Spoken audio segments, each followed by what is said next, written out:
আজকে গাজার মানুষ নিরাপদ নাই, গাজার মানুষের কোনো দায়িত্ব নাই।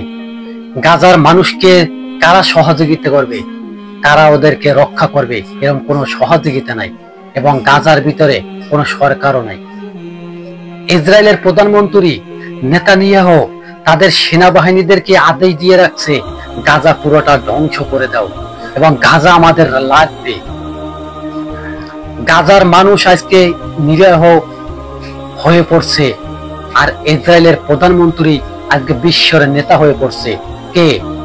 ইহুদিবাদী কসাই নেতানিয়াহু। সে কিন্তু সেনাবাহিনীদের উপরে আদেশ দিয়ে রাখছে, তাদেরকে ধ্বংস করো, ওই গাজা আমার লাগবে, ওই ফিলিস্তিন আমার লাগবে। মূল উদ্দেশ্য হচ্ছে ওই ফিলিস্তিনের আল-আকসা মসজিদ ওরা দখল করবে এবং ওই আল-আকসা মসজিদ ওরা ধ্বংস করবে। আল-আকসা মসজিদ কি আজও ধ্বংস করতে পারবে ইহুদিরা? তবে নবীজি সাল্লাল্লাহু আলাইহি ওয়াসাল্লাম যে ভবিষ্যৎবাণীটা করে গেছে 1400 বছর আগে, তা শুনে অনেক ভালো লাগলো যে আল-আকসা মসজিদের জয় হবে। এই আল-আকসা মসজিদ বিজয় করবে একদল বাহিনী। সেই বাহিনী কারা?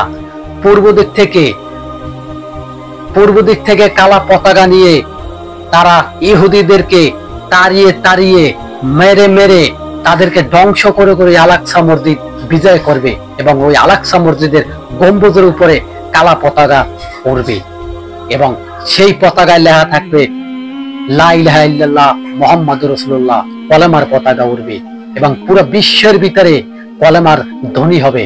এখন আমরা দেখছি বিশ্বের ভিতরে কিন্তু ইসলামিক শাসন নাই এবং কলেমার পতাকা নাই। তখন কিন্তু এই কলেমার পতাকা আসবে এবং কালা পতাকা নিয়ে সেই বাহিনীটা কবে আবির্ভাব হবে?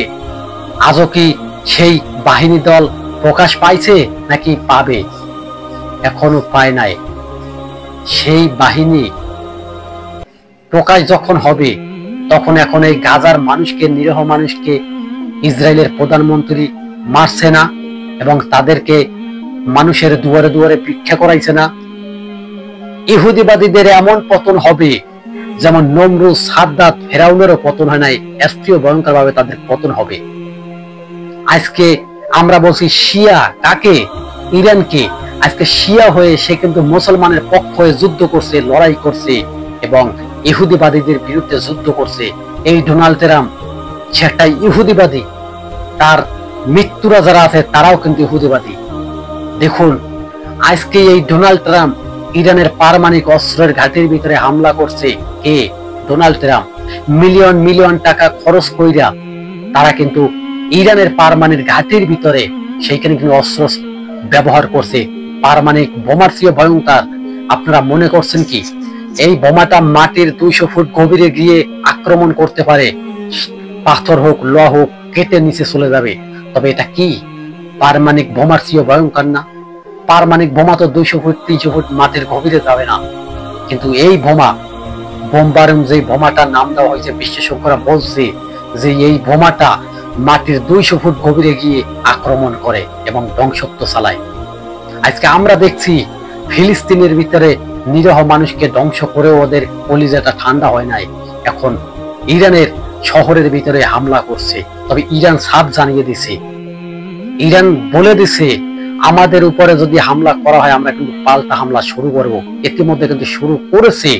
ইহুদিবাদীরা যখন দেখছে অস্ত্র ভান্ডারে অস্ত্র আর নাই, তখন কিন্তু যুদ্ধবিরতি দিছে। দেখছেন সবকিছু ইহুদিরা চাইলে যুদ্ধ বন্ধ করতে পারে, চাইলে যুদ্ধ চালিয়ে যেতে পারে।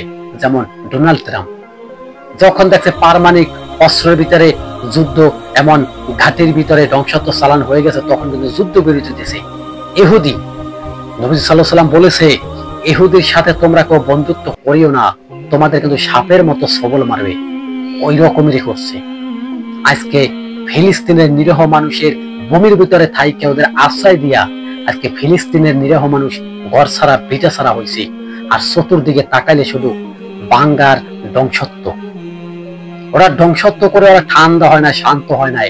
ওরা চাইতে আছে এই গাজা ওদের লাগবে, এই গাজা ওরা নিয়ন্ত্রণ করবে, এই গাজায় ওদের পুতুল সরকার বহাবে, যাতে এই গাজা ওরা ইহুদির আন্ডারে চলে যায়, এই গাজাটাকে ইহুদিরা রাজত্ব করতে পারে। তবেই ওরা মূর্তি পূজা শুরু করতে পারে। তা কি হবে? এখন ইসলামের জয়ের সেই যুগ, এখন আর সেই যুগ নাই। এখন শুধু ইসলামের জয় হবে। মুসলমানরা অনেক রক্ত দিয়েছে, আর রক্ত বোধহয় সামনে দিতে হবে না। তৃতীয় বিশ্বযুদ্ধ শুরু হয়ে গেলে লক্ষ লক্ষ মিলিয়ন মিলিয়ন মানুষ মারা যাবে, তারপরে হবে বিজয় মুসলমানের।